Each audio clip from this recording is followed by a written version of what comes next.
Bien, bueno, primero que nada, me voy a presentar. Mi nombre es Sandra Feder.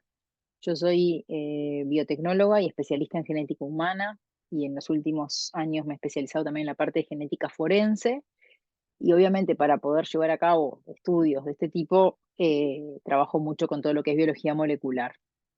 La idea un poco es transmitirles en este ratito que tenemos las bases de las diferentes técnicas de biología molecular, aplicadas en genética y en genómica también. Y bueno, si bien hay infinidad de técnicas y es algo que constantemente en esta área se está avanzando, mejorando, cambiando. Todo el tiempo hay ajustes y mejoras y nuevas versiones y nuevos equipos, y realmente es muy vertiginoso todos los cambios que hay. Incluso un equipo no llega a estar en su máximo desarrollo y ya viene otro que lo tira abajo. Entonces, bueno, es como que es bastante rápido todo este cambio y lo que hay que estar un poco actualizándose, pero de todos modos siempre hay técnicas que, por más que sean más arcaicas, por llamarlo de alguna forma, se mantienen y se siguen utilizando porque no siempre todo sirve para todo. Entonces la idea de esta clase es, primero que nada, bueno, mencionar un poco y tratar de entender qué técnicas son mejores para cada cosa, ¿ah? Y tratar de saber seleccionar, dependiendo qué es lo que yo quiero buscar, qué técnica es la que tendría que aplicar, ¿ah? Entonces, voy a empezar por compartirles la pantalla. Lo que yo les pido es, si bien tengo muchas técnicas como para comentarles y vamos a hablar de muchas en este rato, coméntenme si ven la pantalla bien. Sí, sí, se ve bien. Sí, ¿Sí? perfecto. Bien. Si bien, como les digo, la idea es tratar de darles la mayor cantidad de técnicas posibles, eh, no quiero hacer un chorizo y que sea algo que no quede claro. Paro en la parte que ustedes quede duda y lo volvemos a repetir. La idea es que por lo menos lo que logremos dar, que les quede algo, ¿no? Y no dar por dar y mencionar técnicas así al pasar, ¿no? Así que bueno, voy empezando. Eh, Esperen, no me deja. Ahí va. Los temas que vamos a tratar entonces las voy a separar las técnicas como en dos grupos, ¿tá? Las primeras son lo que llamamos técnicas genéticas, que son más específicas. Yo estoy yendo a analizar algo más específico y dentro de ellas voy a mencionar algunas un poco más que otras: el PCR en tiempo real o real time PCR, el PCR digital, análisis de tripletas y secuenciación Sanger, que si bien hay muchas más, me centré en estas porque obviamente que en 2 horas es imposible explicar todas y los usos y cómo funcionan de forma molecular, ¿tá? Y por otro lado, técnicas que son genómicas, que no van a una región específica, sino que van hacia el análisis de todo el genoma. Y dentro de esas tenemos más, pero me voy a centrar en el CGH y en la secuenciación masiva o NGS, ¿tá? Primero que nada, quiero aclarar rápidamente que cuando hablamos de diagnóstico genético, ¿tá? Hablamos de algo que es un proceso, ¿tá? No es un estudio solamente que yo voy y aplico. Para saber qué estudio tengo que hacer, primero tengo que arrancar con una anamnesis genética, un asesoramiento genético previo a esa pareja, a esa persona, a esa familia, para poder entender ante qué posibles escenarios estamos y en base a eso entender, bueno, cuáles son las posibles técnicas que tengo que aplicar, sobre qué genes, sobre un panel, sobre todo el genoma. Entonces, para eso tenemos que hacer las preguntas correspondientes, ya sea de la genealogía, de la historia familiar, antecedentes de las personas, antecedentes familiares, etc. Un asesoramiento bastante completo. Eso nos va a permitir determinar, bueno, cuál es el gen que yo quiero analizar o el grupo de genes, qué metodología tengo que utilizar para ese análisis, o si estoy buscando una mutación ya específica conocida en la familia, o si es algo que yo no sé lo que estoy buscando. Eso nos va a poder guiarnos un poco sobre qué camino tomar, ¿tá? Que no significa que siempre llegamos a una respuesta. A veces, bueno, ese es un primer camino a tomar y después, en base a ese resultado, habrá que seguir adelante, pero por lo menos empezar por no tirar como si nada, sino bueno, tratar de guiar ese estudio lo más posible, ¿no? Y una vez que tenemos ese resultado, requiere, bueno, una explicación y entender qué obtuvimos y transmitir eso a la familia o incluso al médico tratante que nos ha derivado el estudio. A veces el endocrinólogo, el ginecólogo, el médico que sea, va a derivar al genetista y a veces va a recibir un resultado que no sabe interpretar. Porque no es su área, no es su especialidad, y la genética ya lo deben haber visto, es un área que en realidad es bastante transversal, no es solamente hacia una especialidad, sino que puede tener en todas las especialidades algo para aportar. Entonces, no todos los médicos de todas las especialidades son genetistas. Por eso el trabajo en conjunto es sumamente importante, tanto con ese médico que solicita el estudio como con la familia para la interpretación.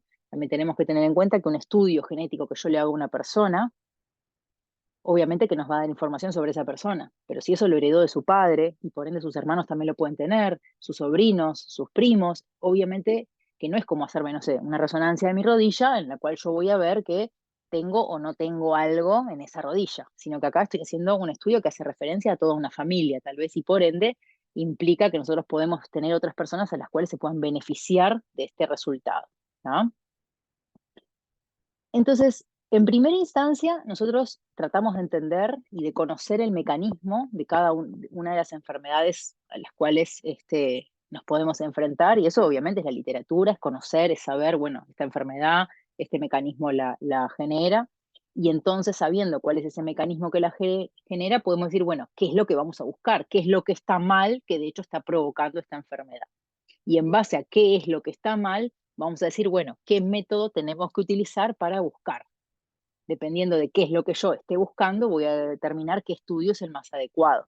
Y por ende, evitar resultados de no tiene nada, no tiene nada porque realmente no está en donde tengo que buscar o porque busqué en otro lado. Entonces, todo ese conocimiento previo es sumamente importante. Las técnicas hoy en día son muchísimas, como ya les dije. Hay muchas opciones de estudios, muchas estudios que a veces pueden parecer los mejores por ser más nuevos, y eso no siempre es así. Nosotros podemos tener muchos estudios, pero como acá vemos muchas escaleras que con una sola tal vez nos hubiera alcanzado para ver del otro lado, pero las estamos usando mal. Entonces, al no utilizar los estudios de la forma adecuada, ya sea porque queremos usar muchos o el más nuevo o el más completo, y a veces no siempre es lo ideal. Por lo tanto, todo este trabajo que yo les estoy tratando de explicar ahora es poder, entre todas esas escaleras que están amontonadas ahí, elegir la escalera correcta o las escaleras correctas y aplicarlas de la forma que nos permitan ver hacia el otro lado del muro. Entonces, primero que nada, una de las primeras preguntas que nosotros nos hacemos al momento de decir qué método voy a elegir es diferenciar entre si conocemos la aberración que estamos buscando o si no la conocemos. ¿Ah? ¿Por qué esto es importante? Porque si yo conozco la aberración que estoy buscando, voy a ir a buscar a ese lugar específico. Les voy a dar un ejemplo. Si ustedes saben, ustedes tienen que corregir un libro que puede tener una falta de ortografía. Si yo les digo que en la página 45 del tomo 3, en el renglón 5, en la palabra 2, hay un error ortográfico, van a ir exactamente a ese lugar a buscarlo. Y con eso es suficiente. No preciso leer todo el libro para darme cuenta que en ese lugar específico hay un error ortográfico. Ahora, si yo no sé en dónde está ese error, les tengo que decir, mirá, en este tomo me dijeron que hay un error, pero no sé ni cuál es ni dónde está. Vayan y busquen. Por lo tanto, tengo que leer todo el libro. Eso es un poco lo que nos puede pasar acá. Yo a veces puedo saber lo que estoy buscando y lo voy a buscar directamente, o en otros casos no sé lo que estoy buscando y tengo que utilizar técnicas que son como de al barrer, que me permitan leer todo ese libro. ¿Tá? Dentro de las técnicas que nos permiten, que podemos aplicar cuando conocemos la aberración específica, son técnicas que son dirigidas a una región específica, a un gen específico, incluso a un nucleótido específico. Dentro de ellas podemos hablar, por ejemplo, de secuenciación Sanger, que la vamos a mencionar. Podemos hablar de FISH, porque yo sé, por ejemplo, en qué región del cromosoma me sobra un pedacito, me falta un pedacito. A hacer un estudio con enzimas de restricción, lo que es RFLP, que es ir a cortar en un lugar específico que sé que puede haber o no una mutación. Entonces la enzima que voy a elegir va a cortar o no, dependiendo de si está esa mutación. Puedo aplicar PCR con todas las variantes, que vamos a hablar algunas hoy. Puedo hacer un MLPA, que también lo vamos a mencionar, que es de lesiones de grandes duplicaciones y de lesiones en una región específica, en un exón específico. Puedo hacer análisis de tripletas, puedo ir a un panel de mutaciones específico porque sé que tiene que estar ahí. o buscar una región metilada de forma distinta, aberrante, ¿tá? Y muchas otras más. Pero lo que importa y lo común a todas estas es que sabemos qué es a la región que estamos yendo a mirar, por lo menos. Y por otro lado tenemos las aberraciones que no sabemos en dónde están, como les decía hoy, y por lo tanto tengo que aplicar estudios que son más al barrer. Yo, por ejemplo, sé que puede haber una aneuploidía, o sea, un cromosoma de más o uno de menos, pero no sé cuál es. Entonces no puedo ir a mirar uno, dos o tres cromosomas, tengo que mirar todos, y para eso hago un cariotipo, como está la última opción. O si busco algo más chiquitito, vamos a hacer un CGH, que es una técnica que vamos a mencionar hoy al final. Es mirar deleciones y duplicaciones en todo el genoma. O puedo hacer un estudio por secuenciación masiva, o NGS, que de ahí viene la palabra, lo vamos a hablar también, que es ir a mirar todo un panel de 100 genes, 300 genes, 1000 genes, mirar un exoma completo, mirar hasta un genoma completo. Pero lo que estamos haciendo es mirar algo a nivel genómico. ¿Ah? Voy a empezar un poquito entonces con las técnicas genéticas a las cuales sabemos lo que estamos yendo a buscar. ¿Ah? Y dentro de eso vamos a empezar con, por supuesto, la que no puede faltar, que es como la madre de la base de muchas de las técnicas, que es el PCR. ¿Ah? ¿Han hablado algo ya de PCR? Como para saltear un poco cómo funciona o no tienen ni idea? Coméntenme. Sí, ¿no es la reacción en cadena de la polimerasa? ¿Sí? ¿Y saben cómo funciona? ¿De qué parto? ¿Qué es lo que utiliza para poder amplificar? ¿Ha mencionado algo de eso?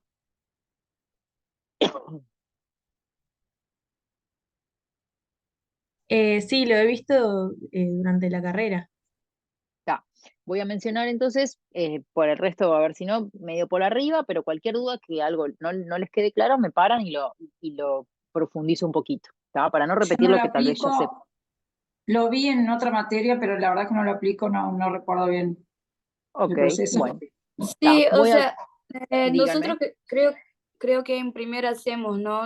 En BCM hacemos un práctico que es con Sí, PCR y Western Blot, pero no me ajá. acuerdo, porque hay dos tipos de PCR, creo, ¿no? No sé, hay uno que es Hay con varios. ADN circulante y hay el otro, o todos son con ADN circulante, no sé. No, el PCR lo podemos aplicar. Ahora les voy a comentar un poquito. Dale, Voy a ir un poquito entonces para atrás para poner en línea a todos. ¿Tá? sí, gracias. PCR, entonces, como bien dijeron, viene de justamente de reacción en cadena de la polimerasa del inglés. ¿Tá? Nosotros lo que vamos a hacer acá es una reacción que, de hecho, para ponerlos un poquito en historia, ya desde el año 1986 que fue puesta a punto, incluso le permitió a quien la descubrió un premio Nobel, ¿tá? Porque realmente fue una técnica muy revolucionaria en lo que es biología molecular. Realmente es un antes y un después de la aparición de la PCR. ¿Tá? Ha permitido analizar regiones que antes era imposible de analizar porque nos permite pasar de tener una mínima cantidad de ADN a una gran cantidad de ADN de esa región de interés y analizarla por diferentes técnicas. ¿Tá? Entonces, ¿cómo es que funciona básicamente? Nosotros partimos de un ADN molde, como tienen arriba a la derecha que dice ADN molde, y lo que primero vamos a hacer es separar esas hebras de ADN con temperatura alta. A medida que yo aumento la temperatura, 95 grados, las hebras de ADN se separan. Y una vez que yo separo esas hebras de ADN, puedo pegarle primers, que son cebadores específicos de la secuencia mía de interés. Por ejemplo, yo quiero analizar una región específica de un gen específico, entonces voy a diseñar primers que sean únicos para esa región del ADN y no van a levantar nada más que no sea esa región, y por lo tanto, cuando yo le permita a la temperatura llegar a la temperatura ideal para que ese segmento se pegue, como ven en la opción 2, en el paso 2, perdón, se van a hibridar. En cada una de las hebras se va a hibridar uno de esos cebadores o primers, ¿tá? Que son específicos de esa región. Le voy a permitir aumentar la temperatura al equipo hasta 72, que es la temperatura ideal para que la ADN polimerasa trabaje, que la voy a agregar, obviamente, la enzima la va a tener esa reacción, y en base al ADN molde va a amplificar y va a generar una nueva copia del ADN molde. Por lo tanto, al finalizar ese ciclo, vamos a obtener el doble de ADN molde que teníamos inicialmente. O sea, si teníamos una región, vamos a obtener dos. Y eso lo vamos a repetir N cantidad de veces, muchas veces, ¿tá? Acá ven lo mismo, tenemos el ADN molde acá arriba, separo las hebras, como ven en el punto entre una copia y dos copias, se pega el primer, hay una extensión en el cual nosotros, ¿ustedes ven el mouse cuando yo lo muevo acá? Sí, Sí, sí. perfecto.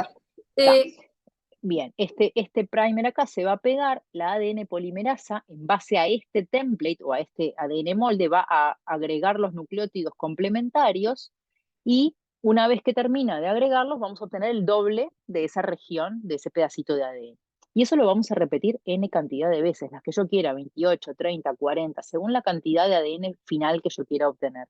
Y es obviamente, de cada molde inicial tengo el doble de cantidad. Y cada ciclo va siendo el doble del anterior. Por lo tanto, es una subida, digamos, exponencial que yo tengo de 1, 2, 2, 4, 4, 8, y así voy subiendo y voy a obtener una gran cantidad de ese molde, ¿ah?, inicial que yo tenía poquito, y eso me permite amplificar para tener una sensibilidad muy, muy alta de la región que a mí me interesa analizar. ¿Ah? Eso lo podemos hacer en humanos porque quiero analizar una mutación que está adentro de una región específica. O, por ejemplo, es lo que pasa de hecho en el COVID, por ejemplo, por decirles algo. Si yo quiero ver si tiene la paciente, tiene o no tiene COVID, lo que voy a hacer es usar primers específicos para una región que únicamente está presente en el ARN de este virus. Entonces, me va a requerir un paso más porque hay que pasar ese ARN a cDNA, pero no voy a entrar en detalles. Voy a amplificar esa región y si está presente el virus en ese paciente, va a haber una amplificación. Y si no hay virus del paciente, no tiene a dónde pegarse el primer porque no hay molde, entonces va a ser negativo.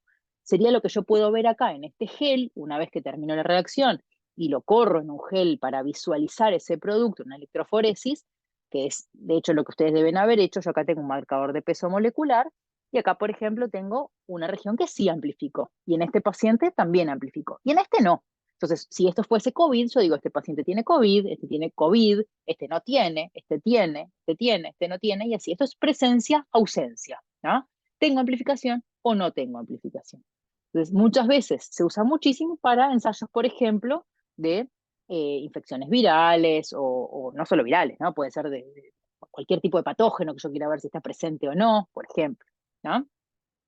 Nos permite, como separamos esto en un gel, una electroforesis, en la electroforesis puede ser un gel de agarosa o acrilamida o lo que sea, nos va a permitir separar por tamaños. Este tamaño que corre más en el gel que, por ejemplo, este de acá al lado, como corrió más es porque es más chiquito y a través de los poros de ese gel va a poder trasladarse más rápido en el mismo tiempo. Entonces nos permite no solamente ver si hay o no hay, que sería esto en comparación a esto, sino si este es más grande y este es más chico, también nos permite diferenciar el tamaño del amplicón que yo obtengo. Y en algunos casos puede ser de interés. Por ejemplo, si yo tengo una inserción, el amplicón total que se metió en el medio, un pedacito, va a ser más largo que lo que era originalmente.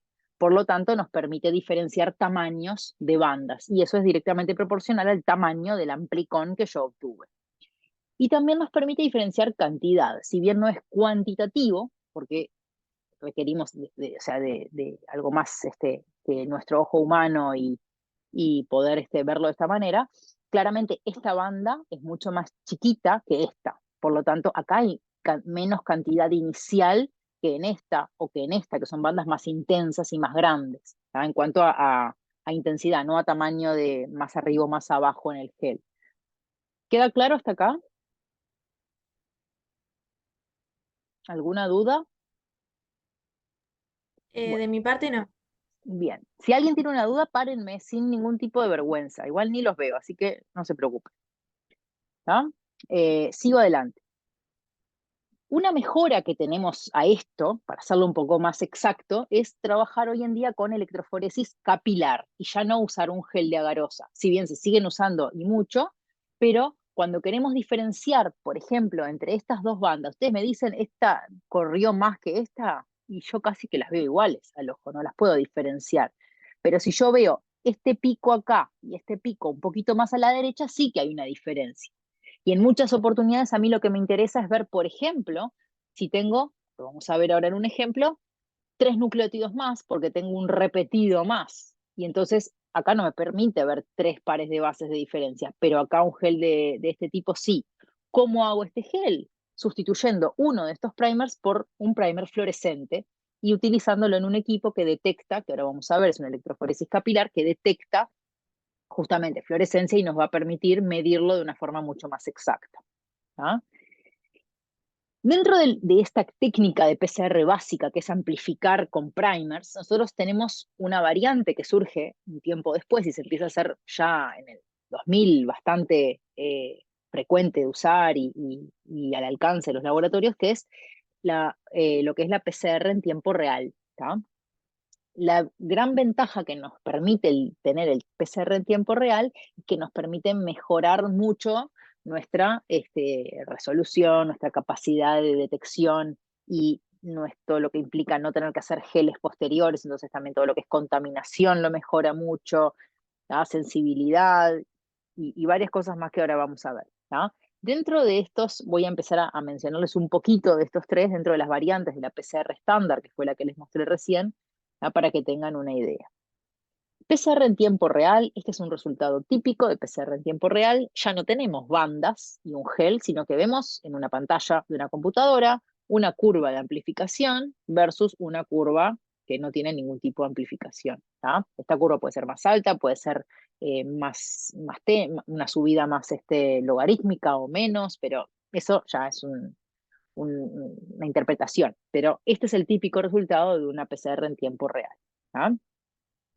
La PCR en tiempo real, entonces, es una técnica que esta detección está basada no solamente en, obviamente, amplificar una región específica de interés con primers que son específicos, sino que agrega algo que es fluorescente, que es un reporter que es fluorescente, que hay diferentes tipos de reporters, algunos pueden ser específicos para la región, entonces además de tener en los extremos los primers que me van a levantar una región específica, puedo agregar, por ejemplo, una sonda que va en el medio y que también es específica, por lo tanto me aumenta la especificidad de esa PCR, ¿tá? Y lo que va a pasar con este reporter, ya sea específico o no, ahora vamos a ver opciones, es que si hay amplificación, va a ir aumentando la fluorescencia. Y si no hay amplificación, no va a haber fluorescencia.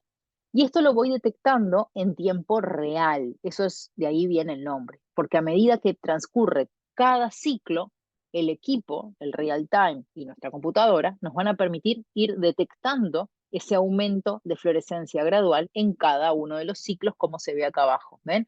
Acá tengo 0 ciclos, 5, 10, acá no hay fluorescencia, y de repente en el ciclo 20 empieza a aumentar en una de las muestras la fluorescencia. En el ciclo 20, en el 21, en el 22 va aumentando esa fluorescencia, ¿tá? A medida que va aumentando la reacción. Y eso lo podemos ver en tiempo real. No hay que esperar a terminar la reacción, hacer un gel y ver qué pasa, sino que lo voy viendo a medida que eso va sucediendo.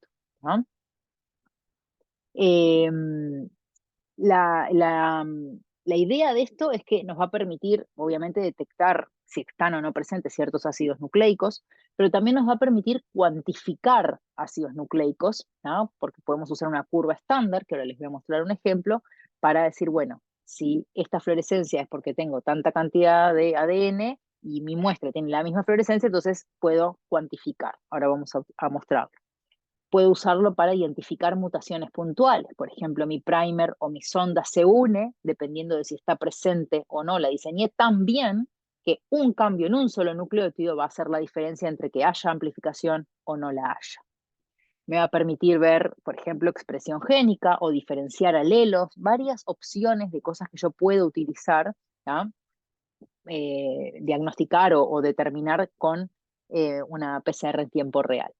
La gran ventaja que tiene, como ya les mencioné, es que no requiere de abrir el tubo post-PCR, que ya ahí implica arriesgarme a contaminar todo, porque tengo mucho producto y así una sola gotita que me caiga me puede contaminar toda mi mesada, mi pipeta, y yo después llevar esa contaminación a otro lado, y entonces reduce muchísimo las contaminaciones porque ese tubo, una vez que termina y que se amplifica y que el real time ya detectó y lo veo en la computadora y lo tengo guardado, lo tiro, sin abrirlo, lo tiro a la basura.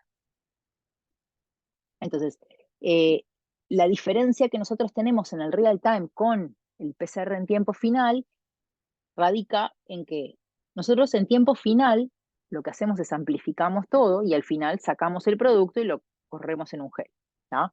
Acá nosotros lo que tenemos es 3 fases en la que podemos diferenciarlas claramente en el real time, que en el tiempo final no podemos hacer esa diferenciación. La primera es la fase exponencial. Yo acá lo que hago es empezar a replicar este ADN y como la cantidad que yo tengo de insumos es sumamente alta, yo tengo todo una eficiencia, asumo una eficiencia de un 100%, en teoría en cada ciclo, como les mencioné, voy duplicando la cantidad de ADN que voy teniendo. Esa es la fase exponencial que nosotros acá la veíamos, esperen que le voy a ver si me deja ir para atrás, es esta fase en la que realmente en cada ciclo se duplica la cantidad de ADN. Luego llega un punto que los componentes se empiezan a gastar. Y ahí tenemos una fase que ya es lineal, ¿no? Y ahí ya no tenemos el doble, pero ya estamos llegando como cerca de este plató, al final, que es cuando efectivamente ya no hay más amplificación, sino que vamos a llegar a que se consumieron todos los reactivos de esta reacción, y de hecho es la parte que se evalúa en una PCR en tiempo final. Yo terminé la reacción, voy a sacar de acá un poquito, por lo tanto lo que yo les mencionaba de comparar muestras en cuanto a cuantitativo es mucho mejor en el real time, en donde veo qué pasa en cada ciclo, ¿no? Que una vez que ya se terminó todo, y obviamente hay muestras que ya terminaron de su amplificación, otras que siguieron, y la comparación no es tan buena. En cuanto a los sistemas de detección que yo les mencionaba recién, hay algunos que son inespecíficos, es decir, se van a unir estos agentes fluorescentes que me van a permitir ver si hay o no hay amplificación a cualquier ADN doble cadena que se forme. No importa si mi reacción es específica o si hay una reacción cruzada y amplificó otra cosa más. Lo que yo voy a ver es amplificación, no amplificación, pero no me permite diferenciar si mi producto fue realmente bueno y específico o si, por ejemplo, vuelvo al ejemplo del COVID, imagínense que mis primers no están bien diseñados y son únicos para COVID, sino que además amplifican el virus de influenza. Por lo tanto, voy a tener una reacción cruzada, ¿no? Pero el cyber green, que por ejemplo es algo muy utilizado porque es muy barato y porque a veces, en especial en la parte de investigación, se usa mucho, ¿no? Nosotros lo que vamos a permitir es a esa reacción de PCR con los reactivos que lleva, le voy a agregar el cyber green, que se va a unir preferentemente al ADN doble cadena y no al simple cadena. Por lo tanto, va a haber un incremento de la fluorescencia cuando se vaya uniendo este cyber green a el producto de PCR doble cadena que va a ir aumentando en cada ciclo. Por lo tanto, esta amplificación va a ir subiendo, como vimos recién en la curva, a medida que hay más amplificación de mi región de interés, ¿no? Sin embargo, puedo elegir un sistema de detección que sea específico y no que se una a todo el ADN doble cadena, sino que solo se una a una región de interés. Acá, por ejemplo, yo tengo, imagínense que esta es la región de interés, todos estos nucleótidos. Acá tengo mi primer, el que yo había diseñado, que es específico, y acá tendría el otro primer del otro lado, y en el medio se une esta sonda, esta región, ¿tá?, que vemos acá de nucleótidos que va a unirse, que va a unirse, ¿tá?, a mi región de interés. Por lo tanto, ya tengo 3 regiones específicas en ese fragmento chiquito de 100, 150 pares de bases, lo que hace que sea mucho más exacta mi amplificación. Entonces, acá lo que yo veo es que estoy aumentando mi nivel de especificidad y que esta región, ¿cómo funciona? Esta sonda, de hecho, tiene un reporter y un quencher. Esto es una región que fluoresce y otra que se come esa fluorescencia. ¿Cuándo? Cuando están juntas. Si están juntas, o sea, la sonda está entera y cada extremo tiene el reporter y el quencher, por más que este reporter yo lo excite con el equipo a una longitud de onda específica, la emisión va a estar comida, tragada por el quencher. Por lo tanto, no va a haber fluorescencia. Cuando yo arranco la reacción, por más que la sonda se una, no va a haber fluorescencia porque el quencher absorbe la fluorescencia que emite el reporter. Lo que yo voy a hacer es permitir que, llegado toda la temperatura, que se separen, digamos, las ondas, ¿tá? Acá vemos la doble hebra, voy a despegar las ondas en primera instancia, luego se va a unir este primer que está acá y la sonda que está acá, lo ven acá, se une el primer y se une la sonda en la foto B. Luego, en la foto C, voy a bajar la temperatura para que la Taq polimerasa empiece a polimerizar, y como la polimerasa tiene una actividad de exonucleasa, es decir, que digiere a esta sonda que va a estar ahí pegada, lo que va a hacer es va a liberar al reporter del quencher porque va a romper la sonda y se van a separar. Por lo tanto, acá el reporter va a quedar libre, ven que estaba acá pegado este puntito rojo, va a quedar libre y el reporter y el quencher, perdón, no va a poder absorber la fluorescencia, por lo tanto va a empezar a haber fluorescencia. A medida que se pega la sonda, la Taq polimerasa la hidroliza y se libera el reporter, va a haber fluorescencia. Y eso pasa en cada ciclo de amplificación, perdón, de la PCR. Por lo tanto, a medida que aumenta los ciclos y hay producto específico, ¿por qué? Porque la sonda solo se va a pegar si es específica y la Taq polimerasa, por ende, la va a romper solo si está pegada, ahí es que va a haber fluorescencia. Y nos va a permitir ver esto mismo que vimos hoy con el otro tipo de sonda, de fluorescencia, pero de una forma mucho más específica. Por lo tanto, acá podemos estar más seguros de que no es cualquier ADN que puede estar por ahí que va a amplificar, sino solamente si es el nuestro, porque la sonda pega con ese ADN. ¿Queda clara la diferencia? ¿Queda alguna duda? Está claro. Bien.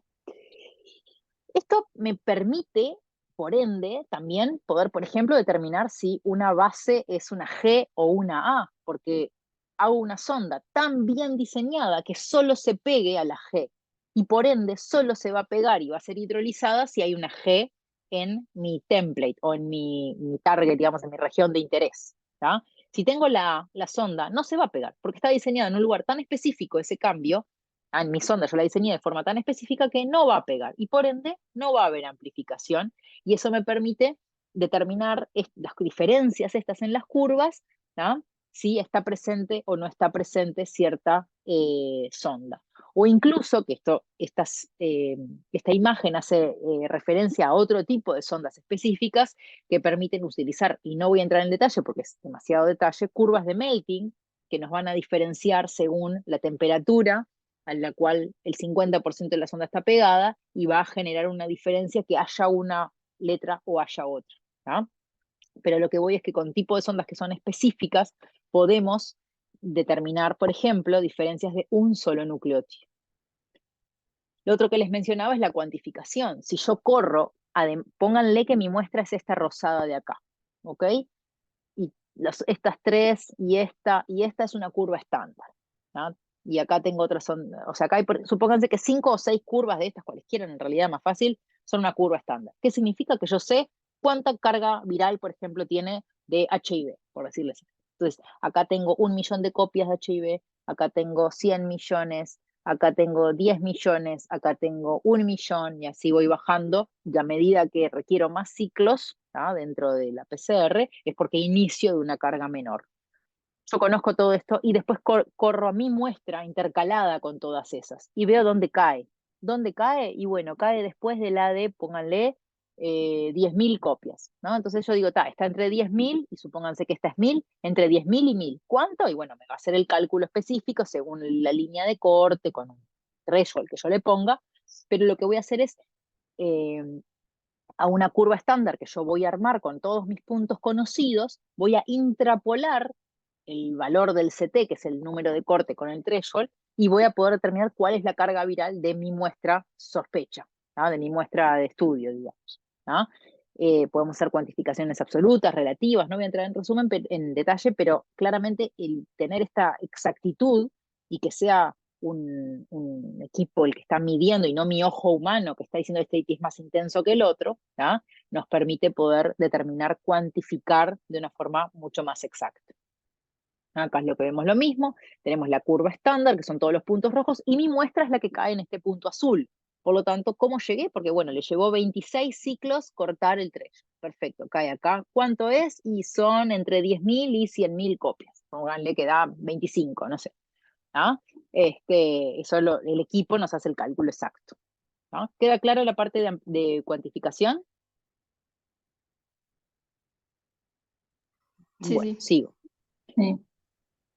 Una forma de mejorar esta cuantificación es la PCR digital, que todavía es una técnica muy cara, esa es la realidad, los equipos son caros, los insumos son caros, pero son muy buenos en cuanto a la cuantificación. ¿Por qué?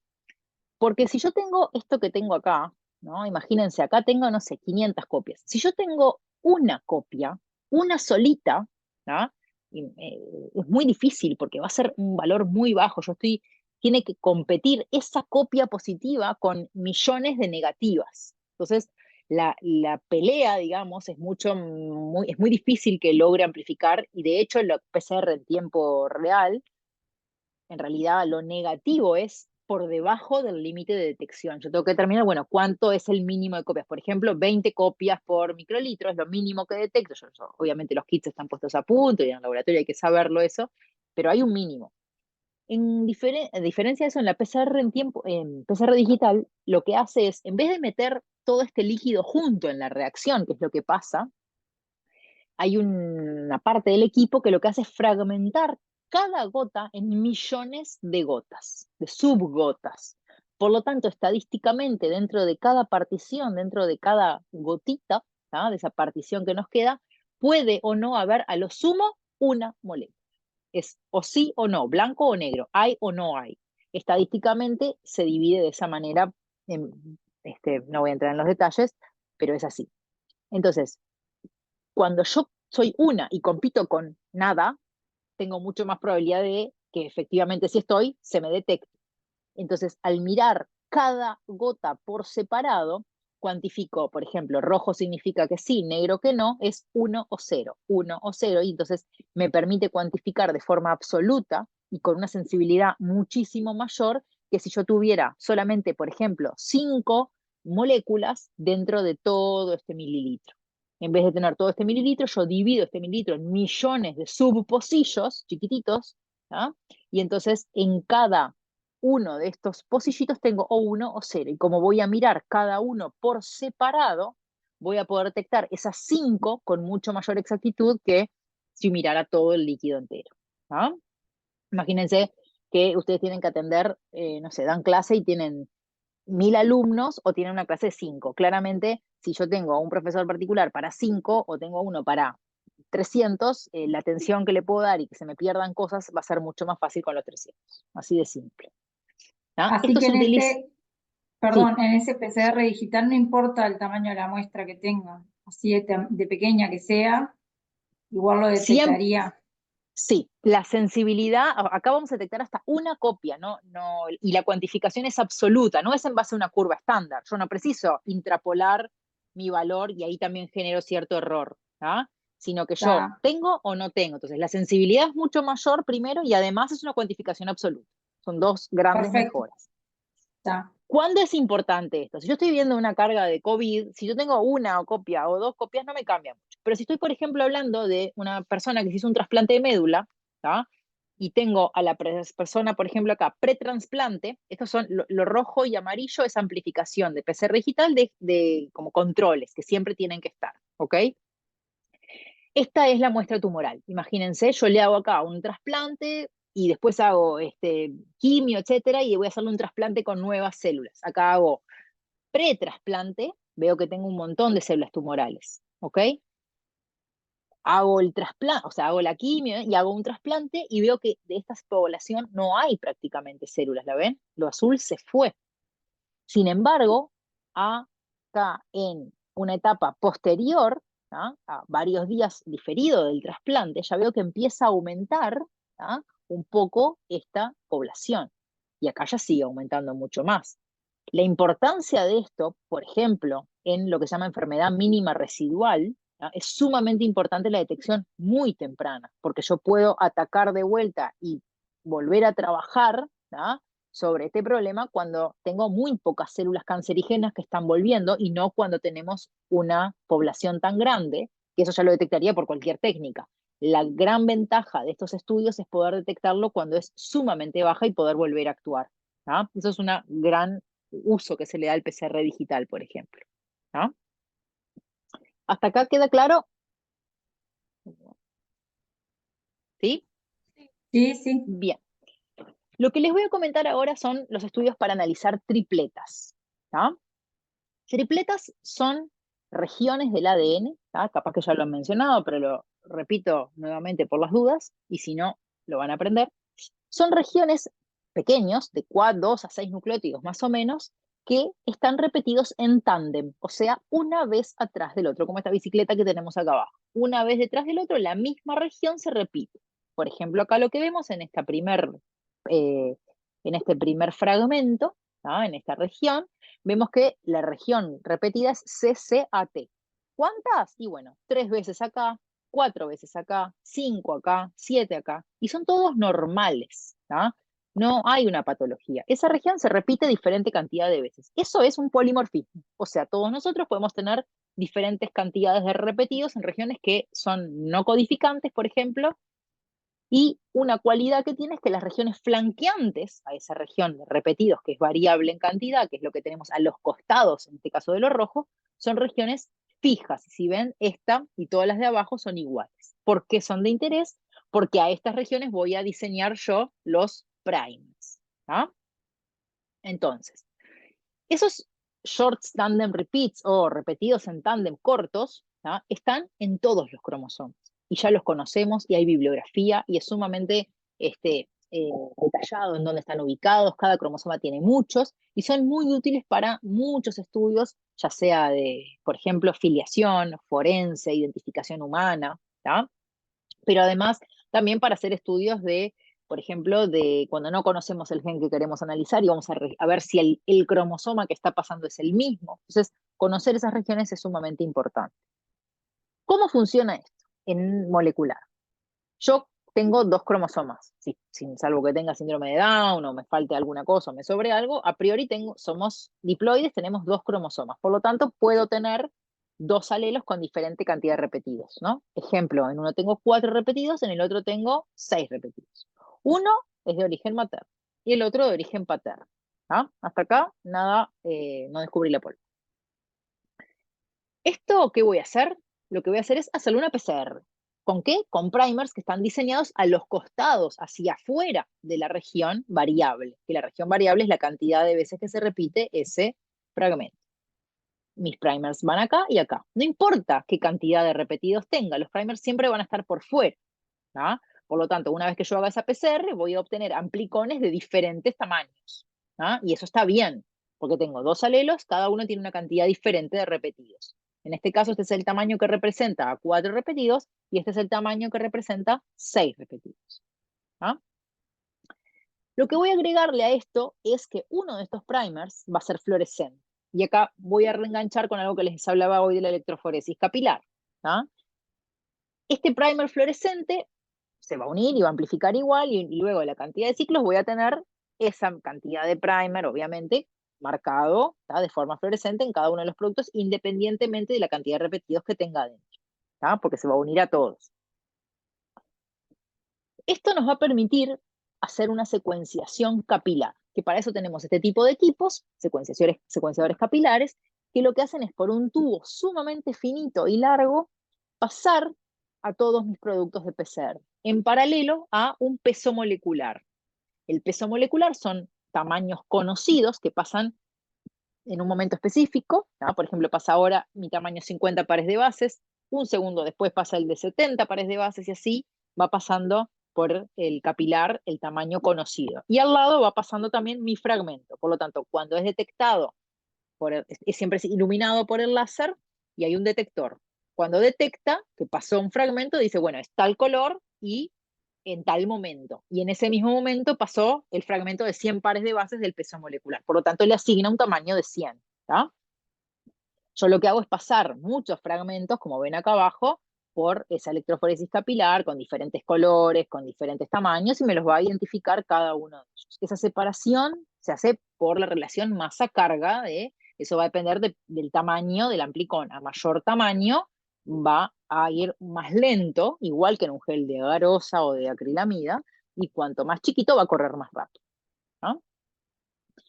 Esas regiones, las que les mencioné recién, de repetidos, pueden estar presentes, como les dije recién, en regiones que no codifican a nada y que se utilizan para identificación humana, identificar cromosomas, identificar personas, identificar alelos, o pueden relacionarse a veces con enfermedades. Y ahí estamos hablando ya de mutaciones dinámicas, no de STRs, Short Tandem Repeats, sino de mutaciones dinámicas.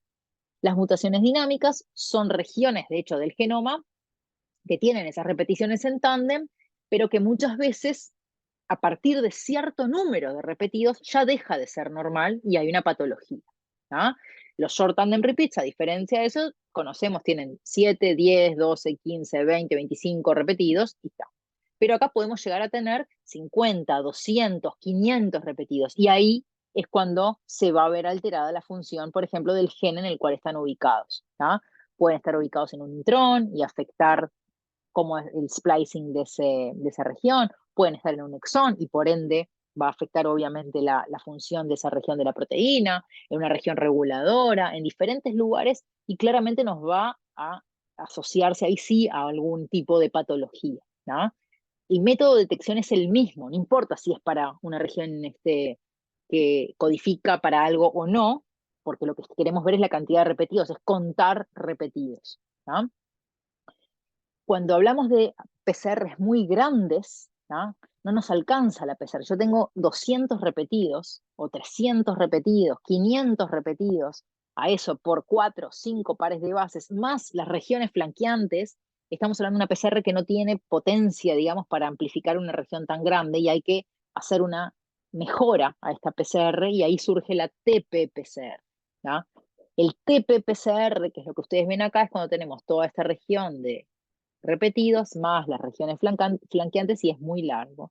Por lo tanto, lo que hace es, tenemos el primer forward, el primer reverso, pero además agrega un tercer primer, como ven acá, que se une a las zonas de repetidos, ¿tá? Por lo tanto, se va a unir de forma aleatoria muchas veces a la región de repetidos y nos va a permitir hacer muchas PCRs chiquitas, ¿tá?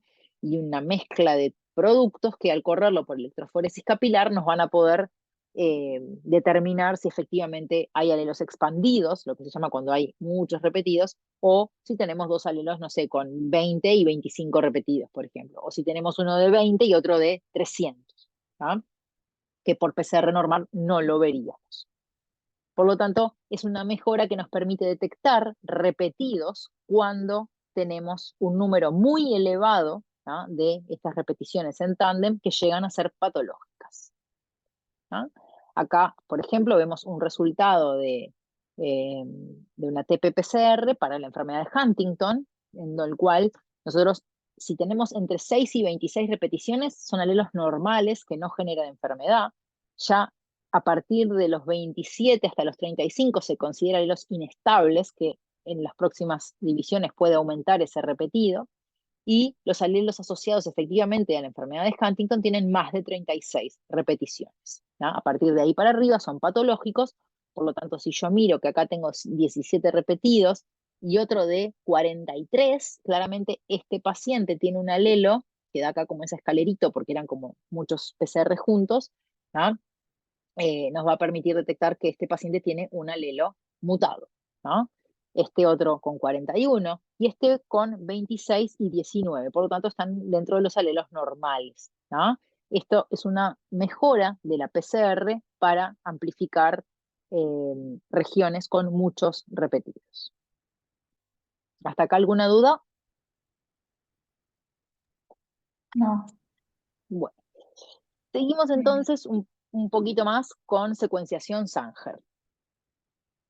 Secuenciación lo que significa es que yo quiero saber la secuencia, el orden de los nucleótidos en ese segmento, ¿tá? Hay diferentes formas de saberlo. Una de ellas es la secuenciación Sanger, que es la original, la primera, la más vieja, el gold standard, ¿tá? La que tiene mayor exactitud, pero que también es más cara ahora. Nosotros ese orden de los nucleótidos, ¿tá? En el ADN es la secuencia. Y la metodología que usamos para leerlo es la secuenciación, ¿tá? La idea de esto es poder saber exactamente cómo está compuesta la secuencia de una región específica de nuestro ADN, ¿tá? O de una bacteria o de lo que sea, una secuencia de ADN cualquiera, ¿tá? ¿Cómo funciona esto? La secuenciación Sanger o cómo empezó funcionando. Ya en el año 75, 77 se empieza a desarrollar y queda usándose esta técnica, ¿no? Obviamente lleva el nombre de la persona que la puso a punto. Y lo que está basada, como ven acá, es en ir agregando nucleótidos, pero aleatoriamente va a agregar un nucleótido que le falta es un dideoxi, o sea, le va a faltar un OH. Por lo tanto, al faltarle este OH no va a permitir que el próximo nucleótido en la cadena se pueda unir y se va a terminar ahí la secuenciación. Y ese nucleótido está marcado, hoy en día de forma fluorescente, en su momento era forma radioactiva, ¿ya? Y el equipo va a detectar cuál fue el nucleótido que se unió y en base a que se unió primero una T, después una G, después una C, una A, nos va a ir dando la secuencia, porque el último que se une lo detecta y sabe cuál es por el color, porque todas las T están marcadas de rojo, todas las G están con amarillo, que acá se ve en negro, las C son azules, las A son, y así, ¿ya? Va marcando y viendo T, G, C, A, G, G, T, y así va leyendo cómo va la secuencia. ¿Queda claro esto? Perdón, una consulta. Sí. ¿El nucleótido que reconoce es el que no tiene ese grupo OH? Claro, es el que está marcado de El que forma marca es fluorescente. ese, el que no tiene el OH. Claro, Y ahí corta. claro, y lo que pasa es que eso va, o sea, nosotros tenemos una cantidad de producto de PCR, primero hay una PCR, ¿verdad? Tenemos mucho producto. Y luego empieza a secuenciar en paralelo todas las hebras esas de producto. Aleatoriamente, en cada ingreso de nucleótidos se va a agregar indistinto, primero uno, después otro, y así hasta que vamos a Sí. separar en electroforesis capilar todos esos fragmentos y va a leer estadísticamente los diferentes ingresos que hay. Y por lo tanto, en la totalidad nos va a ver, bueno, este fragmento en el quinto lugar tenía una T, este en el sexto tenía una G, y entonces puede armar como esa escalera, digamos, de donde se fue parando en cada uno de los fragmentos la secuenciación. ¿Entienden? Sí, perfecto. Y el color es porque corresponde a cada letra, digamos, a cada nucleótido. Cada Lo letra que tiene su color diferencia. específico. Claro. Exacto. Cada No, letra tiene su gracias. fluoróforo. No, Gracias. de nada. Entonces, una vez que tenemos la secuencia de toda esa región, podemos leerla y decir, bueno, esto es igual a la referencia o no. ¿Por qué? Porque conocemos la secuencia del genoma humano. Entonces, ahí ya es una cosa que, o sea, una cosa es conocer la secuencia y otra cosa es saber si hay algún error. Yo, leer esto que tengo acá, lo leo sin problema, T, G, C, A, G, G, pero esa es la secuencia que yo tengo que tener, o acá tendría que tener una A y tengo una T y eso está mal. Para eso tengo que compararlo con algo, ¿no? O sea, siempre si no tenemos con qué comparar, no sabemos si está bien. A partir de que el genoma humano está disponible y nosotros podemos comparar las secuencias que nosotros tenemos, hablo humanos porque yo me dedico a lo humano, pero en realidad tenemos que tener la secuencia de cualquier, lo que yo quiera que esté analizando, sea una bacteria, sea un virus, sea lo que sea, ¿no? Hablo de humanos porque es lo que, como dije, es lo que me especializo. Nosotros lo que vamos a hacer es analizar esta secuencia. Una vez que la tenemos, tenemos que ir y hacer un análisis. Para esto, la secuencia, ¿qué puede pasar con ella? Que sea igual a la referencia, o sea, que no hay ningún cambio, y entonces es una secuencia normal, ¿tá? O puede presentar algún cambio con la referencia. Y ese cambio con la referencia puede ser en uno de los alelos o en los dos, dependiendo de qué es lo que hayamos obtenido. Si es una mutación en heterocigosis o en homocigosis. Eso les queda claro, ya saben esos términos y los conocen, ¿verdad? ¿Sí? Sí, sí. Bien. Entonces, y lo otro importante que les pongo acá es que es sumamente importante determinar cómo llamamos a los cambios, para que acá, en China y en Estados Unidos, se llamen siempre igual, y si yo me voy con un informe, una mutación, o me analizo algo que se me estudió en China acá, sé lo que estoy analizando. Por lo tanto, hay que seguir las pautas, ¿tá?, de nomenclatura internacionales. ¿Tá? Entonces, acá es lo que yo obtengo. Ven acá, la forma de verlo es este electroferograma que yo lo podría leer por los colores. A, G, G, T, T, ¿ah? Que obviamente tengo por un lado el forward, la secuencia forward, y en otro lado la reversa, que si ven lo que cambia es la letra de arriba, pero los colores son los mismos. ¿Ah? Entonces, ¿qué veo? ¿Qué es lo que ustedes ven acá? ¿Cómo analizamos esto? Yo acá tengo la secuencia de referencia, que se la doy al software que yo utilizo, le digo, bueno, esta es la secuencia que bajé del NCBI, está al abajo y tengo la secuencia de referencia. Y esta es la secuencia que yo obtuve en mi secuenciación. El equipo hace un análisis y me dice, ojo, pará, porque en este lugar tenés una discordancia. Vos tendrías que tener una C, pero lo que tenés es una, por ejemplo, una T, ¿ok? Entonces te dice, acá hay una discordancia y me la marca. Incluso si voy al electroesferograma yo misma y miro, acá tengo una superposición de dos montañitas, ¿la ven? Una azul y una roja. El azul es la letra C y la roja es la letra T. Por lo tanto, yo acá lo que tengo es una superposición que en un alelo tengo una C y en el otro tengo una T. Sería un cambio en heterocigosis. ¿Es patogénico? No sé. Puede que sea un polimorfismo, puede que no sea nada, puede ser que sea algo patogénico. Ahí ya requiere otra interpretación y ver, bueno, dónde cae en la secuencia de la proteína este cambio. En el tercer nucleótido de ese aminoácido y por lo tanto capaz que genera el mismo aminoácido, capaz que es algo que es sumamente frecuente en la población, o capaz que efectivamente tenga un cambio de un aminoácido por otro, que ahí ya es una mutación missense. Bueno, eso va a requerir otro análisis, pero lo que yo estoy viendo acá primero es, bueno, ¿tengo o no tengo cambio? Después interpretamos qué significa. En este caso, por ejemplo, si era una mutación patogénica en el gen PKD1, en el nucleótido 9616, tengo una C por una T, que se traduce en la proteína como un cambio en la glicina 3206, ¿ah? O sea, es algo patogénico. Pero lo que yo estoy mostrándoles acá, más allá de la implicancia clínica, que eso ya es otra cosa, el cambio que vemos en heterocigosis, ¿ah? Una superposición de los dos patrones, porque en un alelo se lee una letra y en el otro se lee otra y se superponen al momento de mirar. ¿Quedó claro? Sí, ¿Sí? Sí. Bien.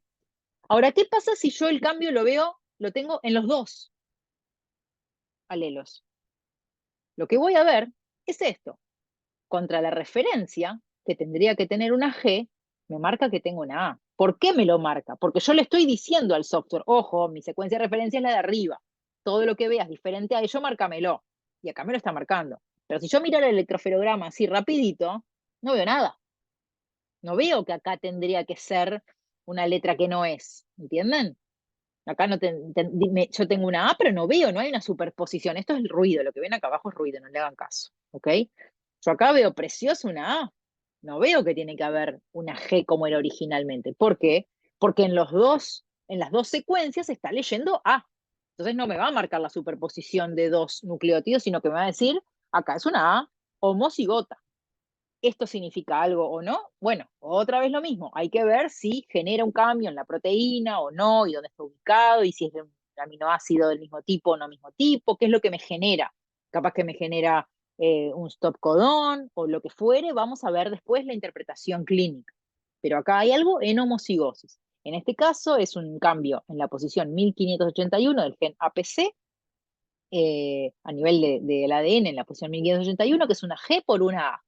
Y sin embargo, en la proteína, miren esto, de alanina, tengo alanina. ¿Por qué? Porque hay justamente en la idea del código genético es que tenga, evitar estos errores y por lo tanto hay varios codones que codifican para el mismo aminoácido. Por tanto, es una mutación silenciosa, no genera nada.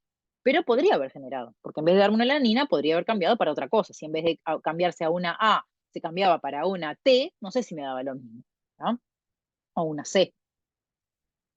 Bien. Y la otra alternativa que vemos acá es, acá se los agrando, esto es un zoom de esto de acá abajo, que lo que yo veo es que viene todo lindo, ¿ven? Todo precioso hasta cierto punto. Y de ahí para adelante empiezan a superponerse dos patrones de lectura. Y eso ya no es ruido, porque son de la misma altura las dos montañitas. ¿Por qué? Acá lo que vemos es que en el gen, por ejemplo, BRCA, que es lo que vemos acá, el BRCA2, tenemos una posición en la que se borraron dos nucleótidos, una G y una T.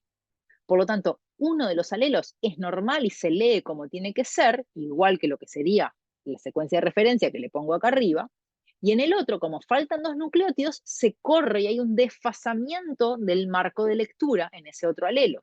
Por lo tanto, la proteína que se deriva de ese alelo tiene un frame shift, un cambio del marco de lectura que claramente puede provocar algo en esa proteína. Ya no va a ser la misma y no va a ser algo silencioso, seguramente, porque de ahí en adelante obtenemos otra proteína distinta o incluso nos puede generar un codón de parada. Por lo tanto, vamos a tener algo que en ese alelo, generalmente las mutaciones en frameshift suelen tener repercusiones.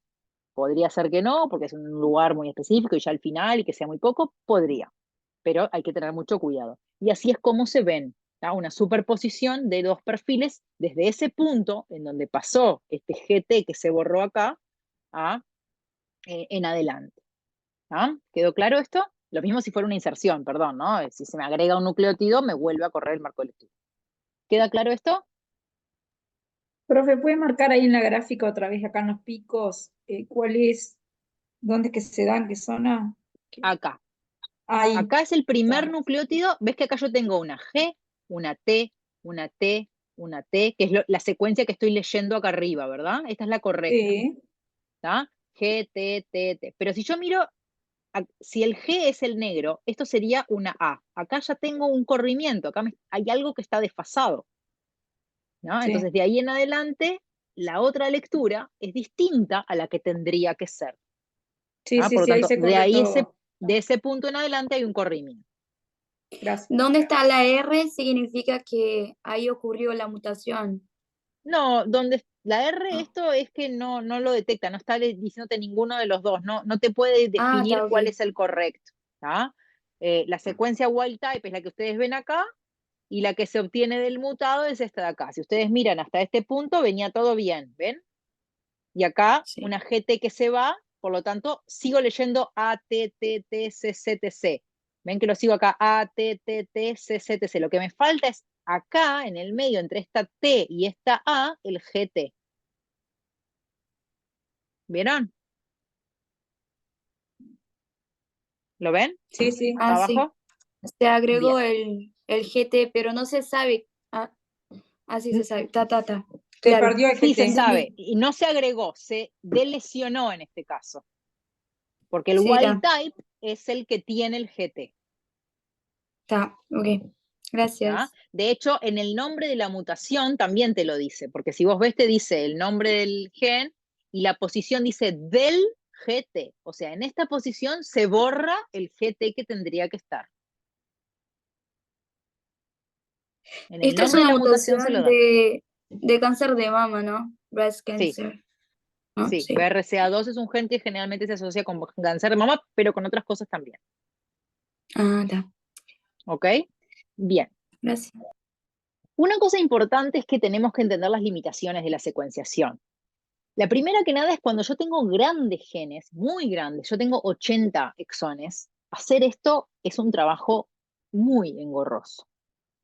Y no solo engorroso, sino muy caro, porque me implica trabajar muchísimo para poder leer la secuencia de un gen que tiene 80, 90 exones.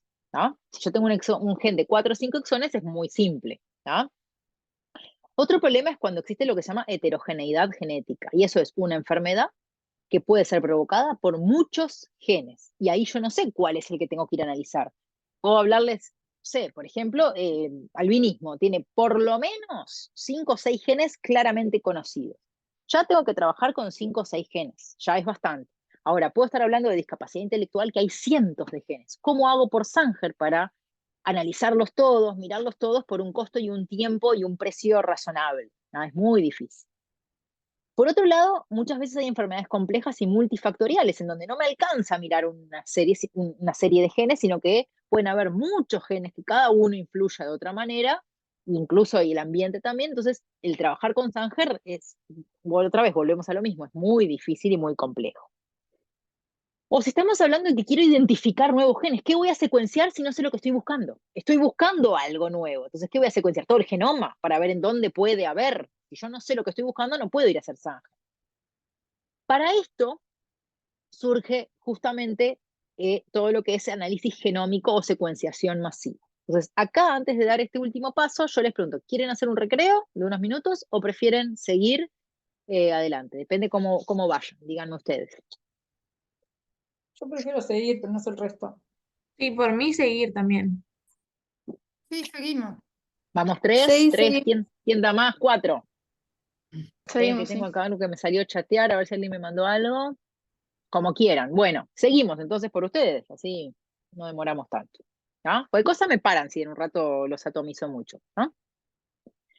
Entonces, hablando de que no podemos ver todo por Sanger, surge justamente la necesidad de trabajar con algo que sea al barrer, que nos permita ver muchos más genes a la vez. Y en paralelo a esto, que es la secuenciación, hay otro tipo de alteraciones que también podemos no alcanzarnos con ir a ver una específicamente, sino que hay que mirar todo el genoma. Y para eso surgen las técnicas que son de lo que se llama análisis genómico, ¿tá? Donde vamos a mirar todo el genoma a la vez. Las principales técnicas, las moleculares, son CGH-Array y NGS. El cariotipo es una técnica citogenética, que creo que la dan aparte, incluso creo que hay un taller o lo van a ver en otro momento. ¿Tá? Por eso la voy a dejar de lado. Pero también es una técnica en realidad genómica porque mira todos los cromosomas. ¿Tá? Entonces, lo que yo hago de acá es mirar por secuenciación masiva muchos genes que voy a querer ver en paralelo. ¿Tá? Voy a empezar con secuenciación masiva y para el final les dejo el CGH. ¿Tá? Secuenciación masiva, o en realidad y originalmente llamada NGS o Next Generation Sequence, el Next Generation Sequence es un nombre totalmente que no dice nada. ¿Qué es secuenciación de próxima generación? Ya estamos en la próxima de la próxima de la próxima. O sea, no tiene sentido. En su momento sí, porque era, pero ahora ya no. Hemos pasado muchas generaciones ya. Por lo tanto, el nombre correcto del NGS tendría que ser no secuenciación de próxima generación, sino secuenciación masiva en paralelo, que eso es lo que hace. Secuenciar en paralelo millones de secuencias muy chiquititas. ¿Tá? Voy a tratar rápidamente de explicar un poco. ¿Tá? Todos estos equipos que ven acá son diferentes plataformas que se utilizan para la secuenciación masiva. Tenemos desde equipos enormes, enormes me refiero a muy grandes, hasta equipos que caben en la palma de la mano, ¿tá? Como un nanopor que es muy accesible de tener hoy en día en los laboratorios. Hay que manejar un volumen de muestras adecuado, pero no nos permite hacer un exoma completo tal vez, pero sí paneles. ¿Tá? Entonces, cuando hablábamos hoy de Sanger, que es lo que tendríamos acá arriba, en esta cadena acá arriba, digamos, este flujo de trabajo, primero siempre partimos de una extracción de ADN, ¿no? Yo tengo, por ejemplo, sangre humana y tengo que hacer la extracción de ADN para obtener el ADN de ese paciente. Voy a amplificar por PCR, les dije, luego lo voy a purificar, voy a hacer la secuenciación, como les mencioné hoy, voy a volver a purificar y voy a secuenciar en sí y luego interpretar los resultados como les expliqué recién. Eso es Sanger. Vamos a mirar el paralelo de eso en cuanto al flujo de trabajo para secuenciación masiva. Voy a empezar de vuelta de una extracción de ADN, pues yo necesito mi ácido nucleico de interés. O sea, la extracción va a venir igual. El tema es que yo no voy a amplificar por PCR una región específica, como ven acá, sino que lo que voy a hacer es preparar una amplificación de librerías. Esto significa ir de algún modo a poder capturar de forma masiva muchísimas regiones de interés, que puede ser todo el exoma, pueden ser 100 genes, pueden ser 1000 genes. Yo voy a elegir qué es lo que a mí me interesa dependiendo de cómo diseñe el array que voy a utilizar. ¿Tá? Una vez que purifico y saco todo lo que no me interesa, en vez de hacer una reacción de secuenciación una sola, lo que yo hago acá es amplificar por clúster, o sea, todas las regiones de interés las voy a amplificar para tener todas mis regiones de interés en una gran cantidad para poder procesarlas a posteriori. Y ahí sí voy a proceder a secuenciar en paralelo todas esas regiones chiquititas de mis genes de interés. ¿Tá? Y ahí, al final, voy a interpretar los resultados. No voy a entrar en el detalle porque hay muchas metodologías, muchas plataformas diferentes con cosas técnicas que no es la idea de este curso, que ustedes salgan haciendo sepan trabajar con NGS de esa manera, pero sí que entiendan lo que implica el flujo de trabajo y cómo es la interpretación. ¿Ah? El problema ahora es que yo voy a obtener un montón de información, gigas y gigas de información que tengo que saber qué hacer y cómo interpretarlo y cómo reorganizarlo en el genoma. ¿Ah? Entonces, el problema que nosotros tenemos acá es que toda esta información de forma manual es imposible de analizar. Requerimos de equipos de bioinformática, de software de bioinformática que, primero que nada, hagan una limpieza de toda esta información y nos ordenen todo esto para que el genetista pueda venir y decir, bueno, esta variante la tengo, esta variante puede ser, no puede ser. Pero para eso requerimos de mucho trabajo bioinformático. ¿Ah? ¿Cómo es ese trabajo que hay que hacer? Una vez que yo obtengo, en vez de obtener esta secuencia que veíamos hoy, yo lo que obtengo es algo así como ven acá abajo, que son millones de secuencias, todas chiquititas en paralelo, y que lo primero que yo tengo que hacer es, después de verificar que la calidad es buena y que efectivamente tengo una buena cobertura, que yo ahora les voy a explicar lo que es, ¿ah? Decir, bueno, ok, voy a reensamblar estos pedacitos de 100 pares de bases, ¿ah? Para todo el exoma, por ejemplo, que es el 1% de las 3.000 millones de pares de bases, yo lo tengo en millones de fragmentos chiquititos. Lo que va a hacer el software es, bueno, ¿a qué parte del genoma o del exoma o de la región de interés pertenece este fragmento? Y lo va a pegar. Y así va a hacer eso con cada uno. Una vez que tengo todo eso hecho, ¿tá? Cada una de estas secuencias las va uniendo, esto es todo el genoma, pónganle, o el exoma, digamos, ¿tá? Va a verificar que todas las regiones estén cubiertas, o sea, que no haya regiones de gaps, de agujeros que quedaron sin secuenciar, porque entonces, si yo tengo una mutación en ese agujero que no secuencié, voy a decir, no, no hay mutación, no la veo porque no tengo secuenciado, entonces tengo que verificar con controles de calidad que efectivamente está todo cubierto, ¿tá? Una vez que ensamblo nuevamente, alineo todas mis regiones y las tengo todas cubiertas y veo que está todo cubierto y que está todo bien, voy a empezar a mirar y decir, bueno, en base al genoma de referencia, ¿tengo mutaciones, tengo cambios, tengo variantes o no tengo variantes? Y ahí se va a generar el primer archivo que es el VCF, como dicen acá, que es el variant calling, que lo que va a hacer es decir, bueno, a diferencia de lo que tengo en el genoma de referencia que estoy usando, ¿tá? Yo tengo tal variante. Todos tenemos miles de variantes. Puedo tener 50.000 variantes en mi exoma, ¿tá? 10.000 variantes en mi exoma. El punto es que obviamente no todas son patogénicas. Y eso es lo que hay que seguir haciendo. Entonces, cambios siempre hay. Ahí lo que tenemos que hacer es empezar a decir, bueno, a filtrar, ¿no? Y decir, bueno, ¿cuáles, por ejemplo, tienen una frecuencia rara en la población? De un 1%, un 2% para abajo. Bueno, todas las que son más frecuentes que eso las tiro porque seguramente no sean nada, ¿tá? ¿Cuáles son variantes sinónimas? O sea, que en realidad me están dando lo mismo independientemente de la aminoácido que tenía porque me genera el mismo aminoácido. Bueno, todas esas seguramente no sean nada, las sigo tirando. Y así voy sacando todo lo que a priori no parece ser patogénico. Y me voy quedando cada vez con menos variantes, que son las que nos van a permitir tal vez encontrar lo que estemos buscando, ¿ah? Una vez que tenemos todas las variantes filtradas y nos quedaron, no sé, por decirles algo, 10 variantes candidatas, es decir, bueno, estas pueden llegar a ser porque la frecuencia poblacional es baja, porque no está descrita en la literatura, o porque sí está descrita como una variante patogénica y por lo tanto, ya tiene todo, además de que me da con el fenotipo de este paciente y encima está catalogada como variante patogénica, bueno, ya tiene toda la pinta, ¿tá? Pero hay que ir mirando todo eso, ¿tá? Una vez que tenemos todos esos filtros aplicados, lo último que tenemos que decir es, bueno, vamos a interpretar estos resultados según un análisis terciario. Este análisis terciario lo que hace es clasificar las variantes que terminan quedando luego de que pasan todos los filtros primarios de las variantes en 5 categorías. Estas 5 categorías son, estas dos de acá, las dos verdes o las dos rojas, son bastante buenas de obtener. No importa si para patogénico o para benigno, pero no nos generan duda, porque algo que está, o sea, benigno implica que está redactado ya en la literatura, se conoce, está publicado en la literatura como que no genera ningún tipo de patología. Por lo tanto, es benigno. Al estar ya publicada y está avalada como que es benigna, no me genera problema, de hecho no se informa, ¿tá?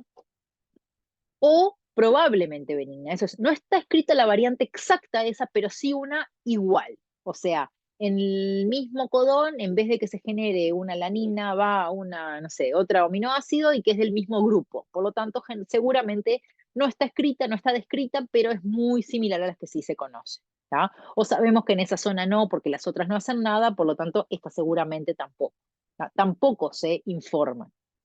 Por otro lado, tenemos el contrario, lo que es patogénico.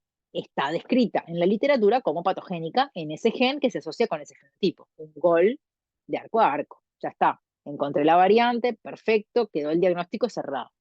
Probablemente patogénica es lo opuesto a lo que les dije de probablemente benigna.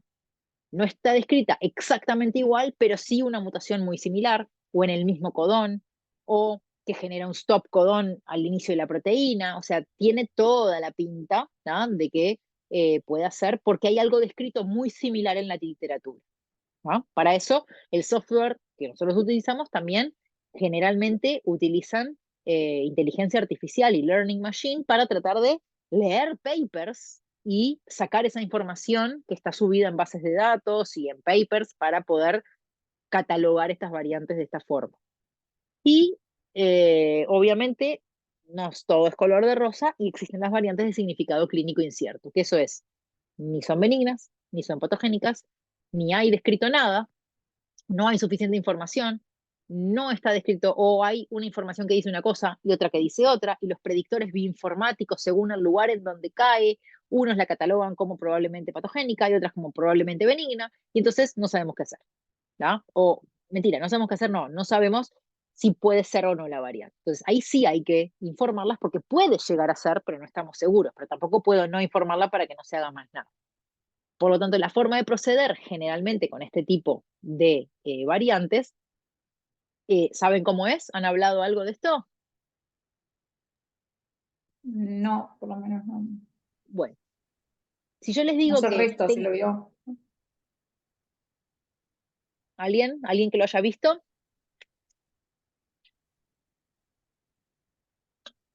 Yo tampoco, dicen por ahí, Bruno.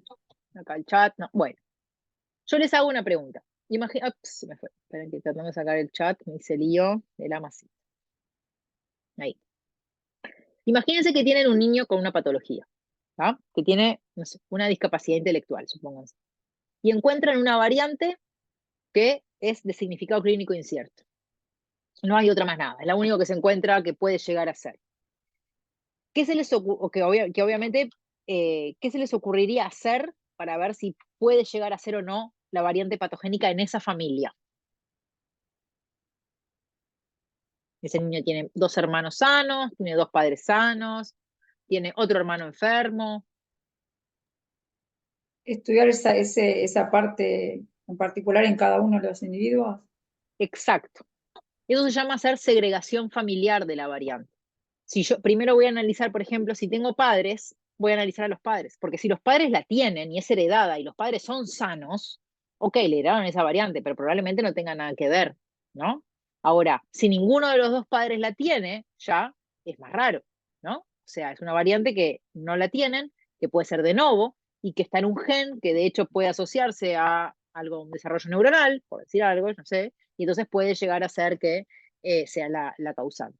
¿Tá? Lo mismo si tengo otro hermano y otro hermano sano y otro enfermo. Bueno, si esta variante está presente en todos los enfermos y no está en los sanos, ok, no estoy publicando un paper porque no estoy haciendo estudios funcionales de la variante en el in vitro, lo que sea, para poder publicarlo. Pero el peso que esto tiene es sumamente importante.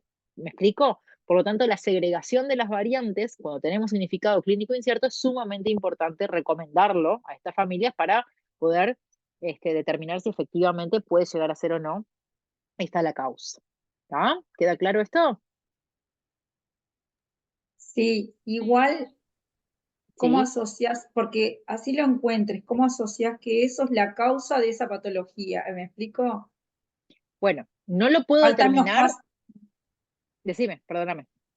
No, simplemente, nada, como que hay un abismo en el medio, porque no es por, o sea, puedo Sí, determinar que tiene la variante, pero no necesariamente es suficiente esa prueba para decir que esa es la causa de no, tenés esa. razón. Exactamente, tenés razón. Pero el peso ya es mucho mayor. Sí, se puede asociar, pero hay que demostrar mucho más para decir, bueno, sí es Sin esto. duda, sin duda. El punto acá clave es la literatura. Si la literatura no existe hasta el momento, de hecho, de acá a 2 años, siempre cuando pasan estas cosas, se recomienda reanalizar el estudio en 2 años, en vistas de que puede haber nuevos descubrimientos bibliográficos. ¿Tá? Si yo, por ejemplo, tengo una variante que está descrita de forma controversial, en una familia lo provocó, en otra no sé qué, y yo lo encuentro en un paciente, y además no lo tiene ninguno de los padres, y nace otro hermano dentro de un año con esa misma variante y la misma patología, empieza a tener otro peso. ¿Tá? Sí, no lo puedo, no está publicado para determinarlo 100%, pero claramente en esa familia la presencia de esa variante tiene un peso que claramente no si vos me decís, tengo 2 hermanos afectados, tengo 2 hermanos sanos y viene uno en camino de forma prenatal y tienen miedo de que tenga la misma alteración y no tiene la variante, y capaz que yo respiro un poquito más a que si en realidad la tiene ese feto, ¿no? Es como que Sí, te va sí, se dando, entiende te va perfecto. dando, Igual entiendo, perdón, sí, sí, entiendo que si no hay bibliografía hasta el momento, o sea, como que a lo largo de los años, por el acúmulo de bibliografía y de demostraciones que se puede determinar, es así que se determina que sí, tal cosa tal gen está relacionado con tal patología. sí, claro, sin Porque si no duda. hay bibliografía hasta el momento, arrancaste de cero. Entonces estamos hablando de años, de casos, como que vamos Sí, dejando registrado y en algún punto llegamos a que tenemos X cantidad de casos a lo largo, yo que no sé en años cuánto se maneja, 20, 30 años, decimos, bueno, esto se no, puede y ni asociar a siquiera que... tanto, ni siquiera tanto. La Ah, información genómica que se está trabajando, la recomendación es cada 2 años reanalizar los estudios cuando no hay algo claro. está. Ya ¿No? O no sea, tenía ni estamos idea. hablando de que a nivel mundial la cantidad de secuenciación que se está haciendo de exomas y de genomas y cada vez es más. Realmente la capacidad de obtener información y la comunicación que hay entre todos los centros hoy en día de forma internacional no es lo que era hace mucho tiempo atrás, en lo que cada laboratorio tenía. Yo les voy a contar algo personal. Yo trabajé durante unos años cuando estudié en Israel, en el cual la población que se utilizaba ahí, obviamente era del grupo étnico más frecuente. ¿Tá? Y hacíamos un estudio que les voy a mencionar ahora, que es otro, es de lesiones y duplicaciones, pero no importa, viene lo mismo. La cuestión y trabajamos con muestras prenatales.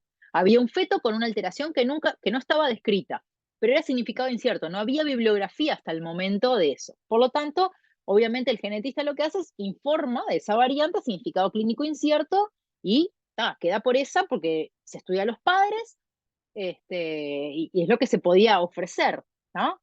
Más nada que eso. Al poco tiempo, y poco tiempo te hablo de pocos meses, viene otro paciente, otro feto con la misma alteración, no familia relacionado, no nada, no está descrita, pero ya es la segunda vez que la veíamos. Y así con los meses empezaron a ver, resultó ser que como un estudio nuevo que no se hacía antes en Israel, ¿tá? Empezamos a ver que era una variante muy característica de esa población. Por lo tanto, ya llegó un punto que no se informó más, porque no tenía sentido, porque todos esos fetos ya habían nacido, no tenían nada, eran normales. ¿tá? Teníamos esa variante por decirte algo, en un 10% de la población estudiada, a lo cual te da un peso sumamente alto de que eso no tiene nada que ver. Esa información se genera muy rápidamente dentro de todo. Obviamente que cuando las cosas son más raras es más difícil y lleva más tiempo, pero esa es un poco la idea, ese trabajo en conjunto, son bases de datos que constantemente se están analizando, es la publicación por parte de los investigadores y de los laboratorios que les sirve porque obviamente quieren publicar y eso también sirve para otros. Entonces, ese compartir de información es lo que nos permite mejorar esta diapo que tenemos acá y pasar de estar en significado clínico incierto a probablemente patogénico o incluso en algunos casos patogénico, dependiendo si se hacen los estudios correspondientes. ¿tá? Pero un poco eso es lo que nos pasa acá.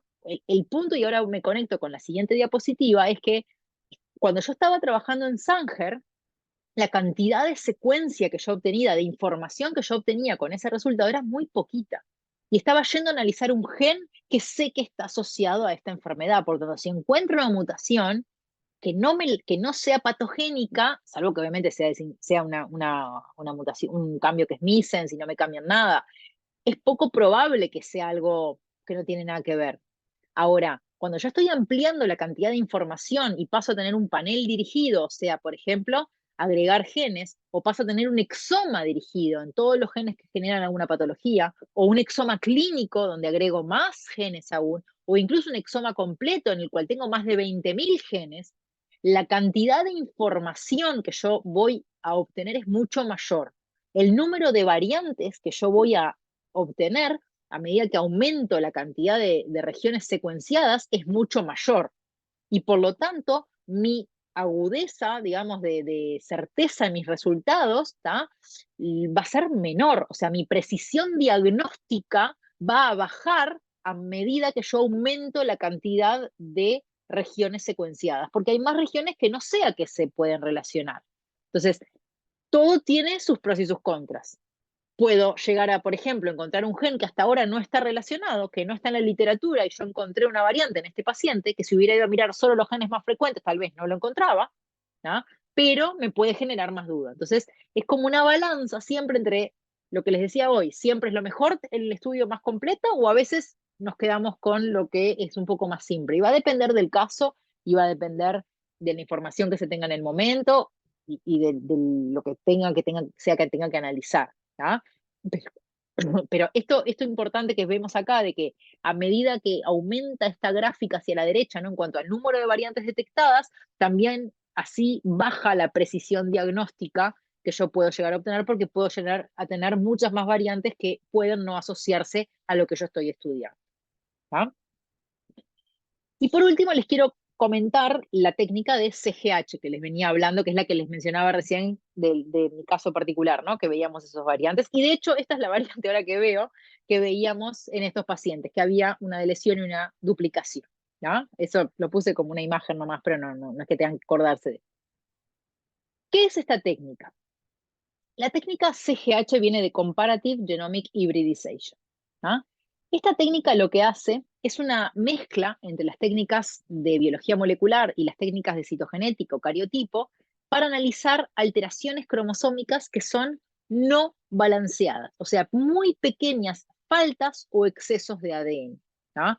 No me da la secuencia en sí, no lee secuencia, sino que me dice si tengo de más o tengo de menos. ¿Ah? ¿Por qué? Porque compara en cuanto a cantidad de forma competitiva con un genoma normal que no tiene en teoría de lesiones ni duplicaciones. ¿Ah? Lo que yo ahora les voy a mostrar en una animación es que yo lo que voy a hacer es marcar de forma diferencial el ADN problema, por ejemplo, de rojo.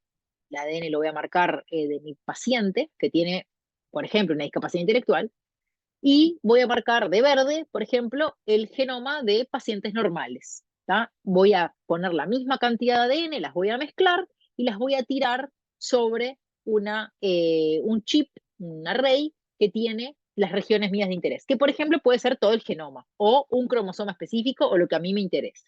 ¿Tá? Lo que estoy haciendo ahí es una cohibridación competitiva porque parten de la misma cantidad de ADN, y obviamente si hay más ADN se va a pegar lo que hay más que si hay menos, estadísticamente. ¿Tá? Entonces, como les dije recién, tengo una muestra marcada en rojo, en este caso, bueno, dice la normal en rojo y la del paciente en verde. ¿Tá? Entonces, una vez que yo marco cada una de estas muestras con un color, lo que hago es mezclarlas y tirarlas sobre este chip que tiene millones de pocillos, en donde cada uno de esos pocillos tiene una región chiquitita de interés. Cuanto más chiquita es esa región, más específico es el array y me dice, bueno, esta sonda más chiquitita está faltando o está en exceso. Si tengo una sonda muy grande, mi resolución va a ser menor. ¿Tá? Pero van a competir estos fragmentos contra cada uno de estos pocillos, y según haya más o menos ADN, ¿cuál se va a pegar? Obviamente el que hay más se pega más. ¿Tá? El escáner que yo utilizo lo que hace es escanear cada uno de estos pocillos y va a decir, hay más rojo, hay más verde, hay la misma cantidad, y por ende esto que ven acá, todo esto es el chip, son millones, de pocillos chiquititos en donde cada región de interés está representada muchas veces. Esto que ven acá verde no le den corte, esto es un polvo, pues una partícula de polvo que ahí no funciona ese array. ¿Tá? Entonces, lo que vamos a ver es, una vez que cada uno de estos puntitos que están acá los traduce el escáner, ¿tá? En puntito cada una de estas ondas, la línea verde del medio sería igual cantidad, ¿tá? Y para arriba y para abajo son regiones que o están de menos si van para abajo o están de más si están para arriba. Porque el software lo que hace es decir, bueno, yo tomo como que la referencia, ¿no? El ADN rojo, digamos, en este caso, era el normal, por tanto, lo que tiene que haber es lo que hay de rojo. Si tengo más verde, significa que el verde está duplicado. Y si tengo más rojo, en realidad lo que quiere decir es que el verde está por debajo. ¿Tá? Entonces, eso es lo que nos está diciendo esto. Entonces, en esta región me dice, en el cromosoma 15 tengo un pedacito acá que tengo menos ADN en mi paciente y más en esta región del 15. también acá por el 17 tiene un puntito por arriba y acá varios por abajo. Entonces, este paciente tiene esas alteraciones en esos lugares. ¿Ah?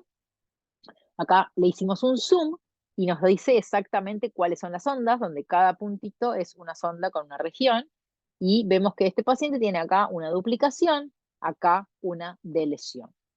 ¿Ah? Eso es lo que se ve en esta foto. Por lo tanto, de una forma muy específica, me permite ver si tengo deleciones o duplicaciones a lo largo de la región mía de interés, que puede ser todo el genoma, como les dije, puede ser un cromosoma específico, puede ser según lo que yo quiera y el array que estoy comprando o diseñando, depende de mi investigación o depende de lo que yo quiera hacer. ¿Ah? Lo que importa acá, antes de terminar esto, es que hay lo que es sumamente importante, es que yo puedo elegir el array ya sea de ADN, ya sea de una región específica, de una expresión de genes, puedo diseñar lo que yo quiera. ¿Ah? Lo que importa es saber que lo que voy a detectar es solamente lo que genere algo desbalanceado en cuanto a cantidad. Si hay una traslocación y no hay pérdida de material genético, no lo voy a ver, porque eso no está ubicando como un cariotipo o un fish en el cromosoma específico, pero sí ver si hay más o menos. ¿Queda claro esto? Eso para el CGH. Sí, O sea, eso es lo que reconoce el CGH, de lesiones o sí. duplicaciones. Está. Hay algunos hoy en día que permiten determinar hasta un SNP, o sea, un cambio de una sola base. ¿Ah? Y son bastante más modernos, pero ya se utiliza. Bien, entonces, para resumirles un poco esto y dejar lugar a preguntas, lo que quiero resumir de lo que hablamos es, si bien les mencioné las características principales de algunas de las técnicas más utilizadas, hay muchas más, obviamente, y muchas que son cambios y adaptaciones de estas que yo les mencioné para justamente lo que yo quiero analizar. ¿Ah? Lo que tenemos que tener en cuenta siempre es, bueno, cuáles son las limitaciones de la técnica que yo voy a elegir y por ende informar acorde a eso. Si yo sé que mi límite de detección de un virus es de tantas copias, no puedo decir que es negativo. Yo voy a decir, es límite o no detectable debajo del límite de detección o algo así. No puedo decir no hay si yo sé que llego a detectar máximo 100 copias. O sea, el resultado está por debajo del límite de detección. Puede ser que sea 0 o puede ser que sea 10. ¿No? Lo mismo si yo tengo una secuenciación masiva y hay una región que me quedó no cubierta. Yo tengo que decir cuál es la región que no está cubierta para que sepan que yo ahí no leí la secuencia y que no es que no informo nada porque no hay. ¿No? Y así con cada técnica que yo utilizo siempre tengo que poner cuál es la limitación que yo tengo, conocerlas primero para informar acorde. ¿Ah? Por lo tanto, tengo que informar la sensibilidad, la especificidad, el tipo de alteraciones que detecta, cuáles no detecta, ¿ah? Y como dije recién, lo que sabemos que no se detecta por X motivo se tiene que poner, ¿ah? Para que el día de mañana, eventualmente, si hay que utilizarlo, se sepa. ¿No? No sé si, esperen que acá hay algo. Esa es la profundidad. ¿A qué es la pregunta? Esa es la profundidad. Al que escribió en el chat, si quiere preguntar más de eso. No, Si la no, cantidad la cantidad de copias que dijiste recién. en realidad, no, profundidad es cuando hablamos de en NGS. Es la profundidad en secuenciación masiva. Esperen que voy a sacar esto así me ven mejor. Ay, perdón si entreveré No, los no, no, temas. no, no, No, está no, perfecto, no, no. entreveré. Yo lo iba a aclararlo, pero se me pasó. En secuenciación masiva nosotros hablamos de profundidad, y eso es cuántas veces se secuencia ese nucleótido específico de interés, ¿ah? Porque eso me da la profundidad. Si yo lo secuencio 100 veces, mi profundidad es de 100 por. Si lo secuencio 10 veces, mi profundidad es de 10 por. Ahora, si yo tengo algo que está en heterocigosis, espero verlo por lo menos en el 50% de los fragmentos que se obtuvieron. Si yo veo que tengo en 100 pores mi profundidad y yo en 50 veo que tengo una G y en el otro 50% veo que hay una A, claramente tengo la certeza de que ahí hay una G en un alelo y una A en el otro. Si yo tengo una profundidad de 3 porque no tengo buena profundidad en esa región y tengo uno solo, no sé si es un error o si es que efectivamente el 50% de los alelos tienen ese cambio. ¿tá? Por lo tanto, dependiendo si es un genoma, por lo menos tengo que tener 20 para tener una profundidad relativamente aceptable, de ahí para arriba. Ahora, si yo trabajo, por ejemplo, con estudios que son oncológicos, en el cual yo puedo tener un 1% de mutación en el total de células normales, no puedo manejar 20 por. Tengo que manejar 200, 300, 500 por, para asegurarme de, si yo veo una variante en un 1%, tiene que estar en 5 por lo menos si tengo 500 por. Entonces, si la veo en 5 de las secuencias, entiendo que no es un artefacto de la técnica y que es un error de la secuenciación, porque de hecho la secuenciación Sanger no es tan exacta, perdón, la secuenciación masiva no es tan exacta como la Sanger, puede generar errores por la cantidad de nucleótidos que hacen, que inserta. Entonces, tengo que tener una muy buena profundidad para asegurarme que el cambio que estoy viendo efectivamente es real y no es un artefacto. ¿Queda claro? Sí, perfecto, gracias. No, de nada. Díganme, Gracias.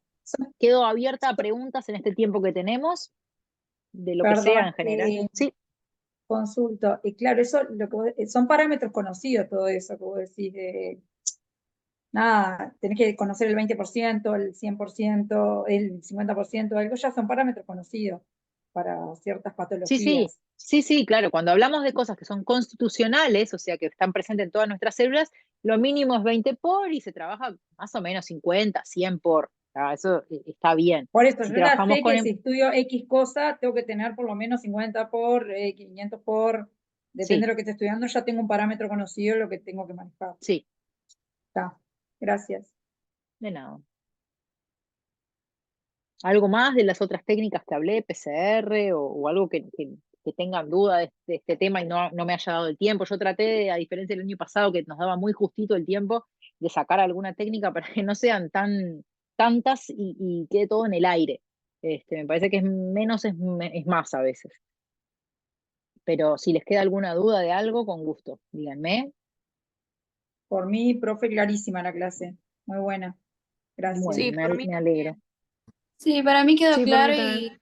yo creo que la dejé capaz con preguntas y en el momento de aplicar vamos a entender mejor. Bueno, Está bien. perfecto. Cualquier duda que tengan, a través de Víctor me las hacen llegar con gusto, ¿tá?